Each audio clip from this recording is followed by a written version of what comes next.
बेनवेनुती अस्सलामुअलैकुम। इकरा Italian academy में आप सबको खुशामदीद। आज हम इटालियन जुबान की एक नहायत अहम और सबसे ज्यादा इस्तेमाल होने वाली फेल फारे के बारे में सीखेंगे।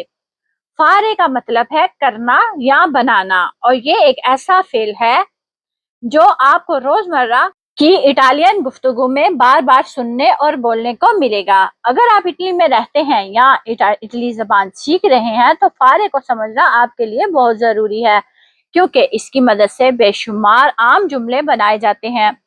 इस सबक में हम फारे के मायने, इसके प्रेजेंट टेंस और कॉन्जुगासियोने, आसान मिसालें, प्रैक्टिस क्विज वगैरह सब कुछ सीखेंगे। और साथ ही साथ मैं आपको होमवर्क भी दूंगी, जहां से मुझे आप पता चलेगा कि आप वाकई ही अच्छे तरीके से वीडियो एंजॉय कर रहे हैं और इटालियन सीख रहे हैं। तो अपनी नोटबुक और कलम तैयार कर लीजिए और आइए मिलकर आज का सबक शुरू करते हैं। तो इनिशिamo।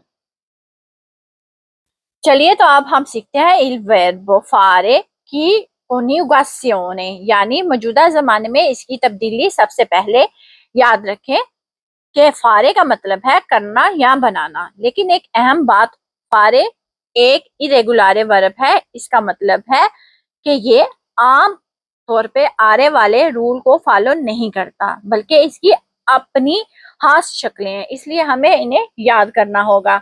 आइए एक एक करके पढ़ते हैं। यो फाचो, इसका मतलब है मैं करता हूँ या करती हूँ, बनाता हूँ। तू फाई यानी तुम करते हो। लुई ले यानी वो करता है, वो करती है। रस्मी अंदाज में अगर आप पढ़ते हैं तो ऐसे।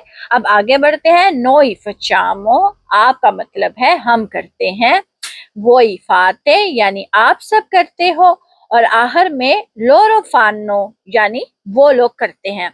अब एक बार पूरी कॉन्जुगासियोन पढ़ते हैं।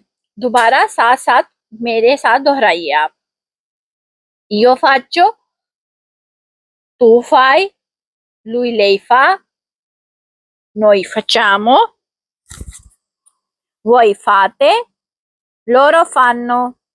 बहुत अच्छा। अब एक छोटी सी बात हमेशा याद रखें, इटालियन जबान का एक बहुत अहम फेल है फारे, और इसे रोजमर्रा जिंदगी में बेशुमार जुमलों में इस्तेमाल किया जाता है, जैसे काम करना, खाना बनाना, होमवर्क करना, वर्जिश करना, खरीदारी करना और बहुत सी दूसरी चीजें। इसलिए कोशिश करें कि इस पूरी जो मौजूदा जमाना की जो फेल है, इसको रोजाना 2-3 बार बुलंद आवाज में रिपीट करें, ताकि आसानी से याद हो जाए। अब अगली स्लाइड में हम कुछ एग्जाम्पल देखते हैं। हम फारे के कुछ एक एक्सप्रेशन सीखते हैं, जैसे कि इटालियन जबान में रोजाना इस्तेमाल होते हैं। इनको याद करना बहुत जरूरी है, क्योंकि इटली में रहते हुए आप ये अल्फाज बार बार सुनेंगे। आइए एक एक करके समझते हैं।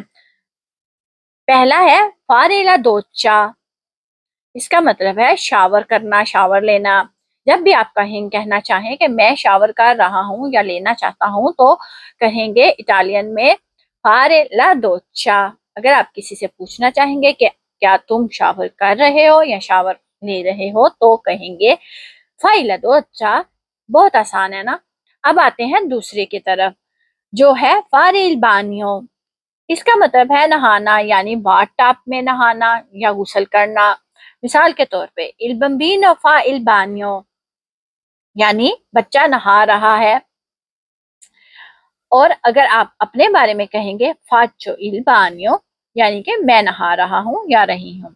अब तीसरा मिसाल देखते हैं। फारे कलुसियोने, इसका मतलब है नाश्ता करना। ये भी रोजमर्रा जिंदगी में बहुत ज्यादा इस्तेमाल होता है। मिसाल के तौर पे फाचो कलुसियोने आले सत्ते, यानी मैं 7 बजे नाश्ता करती हूँ या करता हूँ। नोई फचामो कोलेसियोने इंसेमे, हम यानी हम सब इकट्ठा नाश्ता करते हैं। तो आज हमने 3 बहुत ही अहम एक्सप्रेशनी सीखे हैं। फारे ला दोच्चा, फारे il bagno, फारे कोलेसियोने। इन तीनों को आज ही 2-3 मरतबा बुलंद आवाज में दोहराएं, ताकि आपको याद हो जाए। अगली स्लाइड में मजीद कुछ एक्सप्रेसियोनी सीखते हैं। आइए फारे के मजीद 4 अहम एक्सप्रेशन सीखते हैं। इटालियन जुबान में रोजाना इस्तेमाल होते हैं ये। पहला है फारे una फोटो, इसका मतलब है तस्वीर खींचना। मिसाल के तौर पे अगर आप कहेंगे faccio una foto तो इसका मतलब है मैं एक तस्वीर खींचती हूँ। और अगर आप किसी दोस्त से कहेंगे facciamo una foto तो इसका मतलब होगा आओ एक तस्वीर खींचते हैं। दूसरा है फारे ला स्पेजा, इसका मतलब है ग्रोसरी या रोजमर्रा की खरीदारी करना। ये इटली में बहुत आम इस्तेमाल होने वाला जुमला है।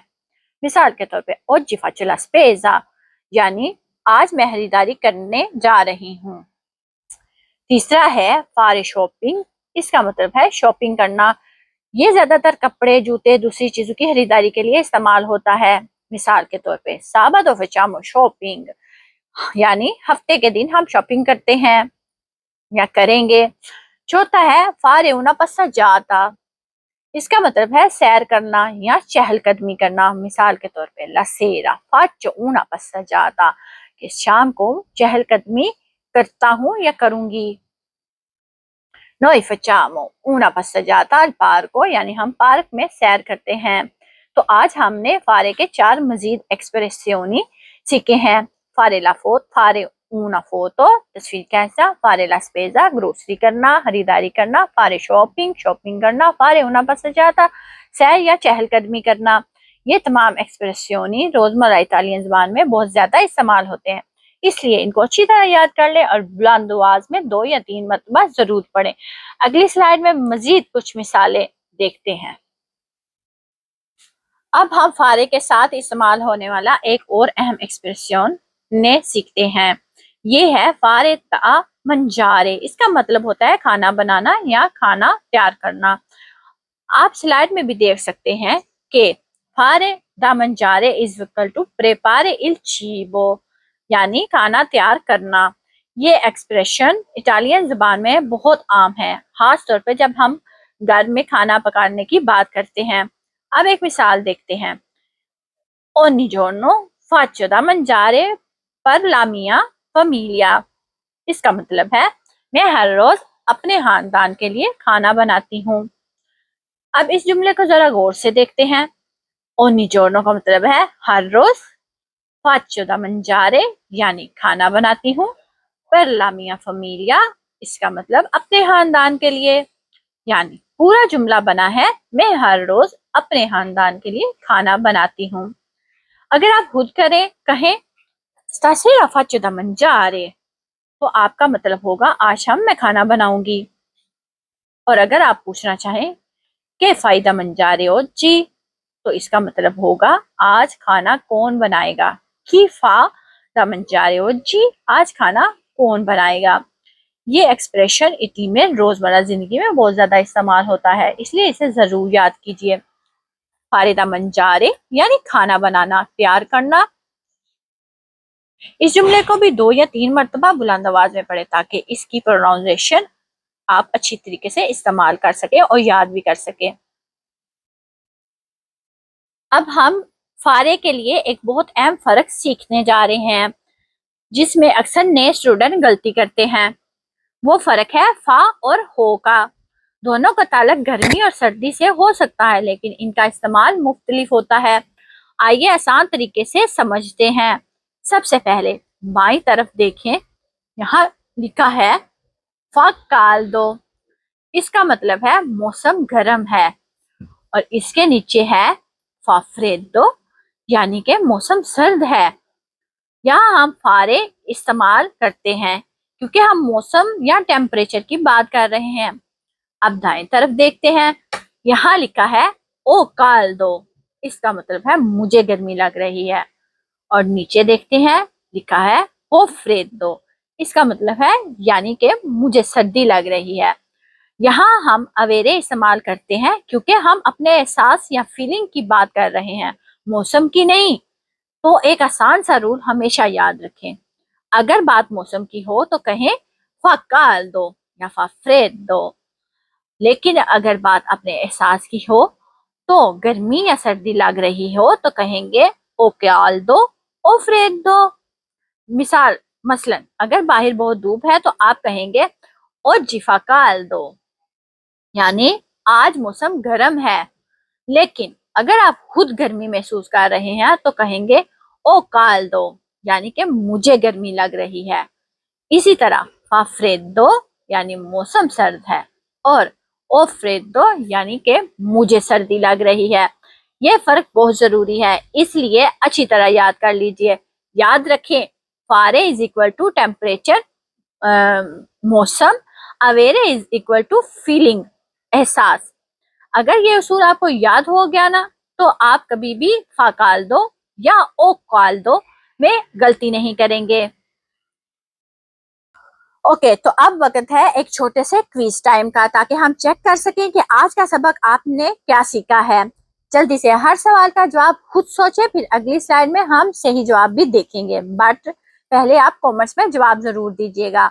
इटालियन जबान में मैं नहाता हूँ कैसे कहेंगे? जरा सोचें, क्या आपको फारे वाला एक्सप्रेशन याद है? दूसरा सवाल है, अगर हम कहना चाहें कि मौसम सर्द है तो सही जुमला कौन सा होगा? फाफ्रेदो या ओफ्रेदो? याद रखें, हमने अभी सीखा था कि मौसम के लिए फारे इस्तेमाल होता है, जबकि एहसास के लिए अवेरे। जरा अपना जवाब सोचें।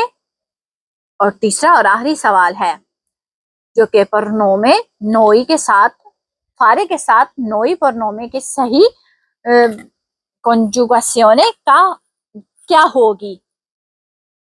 क्या आपको पता है क्या होगा? आराम से सोचिए और अपना जवाब दें। नोई के साथ कैसे इसको प्रोनाउंस करेंगे? जैसे कि हम के साथ। अगर आपने तीनों सवालों के जवाब खुद देने की कोशिश की है तो बहुत खूब, मैं आपके कमेंट्स जरूर पढ़ूंगी, बट हम अगली स्लाइड में जवाब भी देख लेते हैं। चलें, उसको सरप्राइज ही रहने देते हैं, बट हम होमवर्क की तरफ आते हैं। आप आज का आपका काम बहुत आसान है, बहुत मुफीद भी है। आपने इल वर्बो फारे इस्तेमाल करते हुए 5 इटालियन जुमले लिखने हैं। कोशिश करें कि ऐसे जुमले बनाएं जो आपकी रोजमर्रा जिंदगी से मुतल्लिक हों, क्योंकि इस तरह नई चीजें ज्यादा जल्दी याद रहती हैं। मिसाल के तौर पे ऐसे जुमले बना सकते हैं जैसे कि faccio colazione alle 7, या फिर faccio la spesa il sabato, या noi facciamo una passeggiata la sera। लेकिन याद रहे, ये सिर्फ मिसालें हैं, आपने अपनी तरफ से भी नए जुमले बनाने की कोशिश करनी है। जब आप खुद जुमले बनाएंगे तो फारे का इस्तेमाल और अच्छी तरह सीख जाएंगे और आपको समझ भी आ जाएगी। अपने 5 जुमले जरूर लिखिएगा, और अगर चाहें तो इन्हें कमेंट्स में भी शेयर कीजिएगा, ताकि मैं इन्हें चेक कर सकूं। बुon lavoro e buona fortuna। आज का हमारा सबक यही खत्म होता है। मुझे उम्मीद है कि आपने इल वर्बो फारे अच्छी तरह समझ लिया होगा, और अब आप इसे रोजमर्रा इटालियन जुबान में एतमाद के साथ इस्तेमाल कर सकेंगे। याद रखें, कोई भी जुबान एक दिन में नहीं सीखी जाती। रोजाना थोड़ी सी मशक, नए अल्फाज और नए जुमले आपको आहिस्ता आहिस्ता रवानी की तरफ ले आ जाते हैं। अगर ये सबक आपके लिए मुफीद रहा हो तो वीडियो को जरूर लाइक कीजिएगा, अपने दोस्तों के साथ शेयर कीजिएगा, और अगर अभी तक हमारा चैनल सब्सक्राइब नहीं किया तो जरूर कर लीजिएगा, ताकि आने वाले तमाम असबाक आप तक पहुंच जाएं। अगले सबक में हम एक और दिलचस्प मौजू के साथ दोबारा मिलेंगे। तब तक के लिए अपना ख्याल रखिएगा, मशक जारी रखिएगा, इटालियन सीखते रहिएगा। Grazie per aver guardato, ci vediamo nella prossima lezione। Arrivederci, ciao ciao।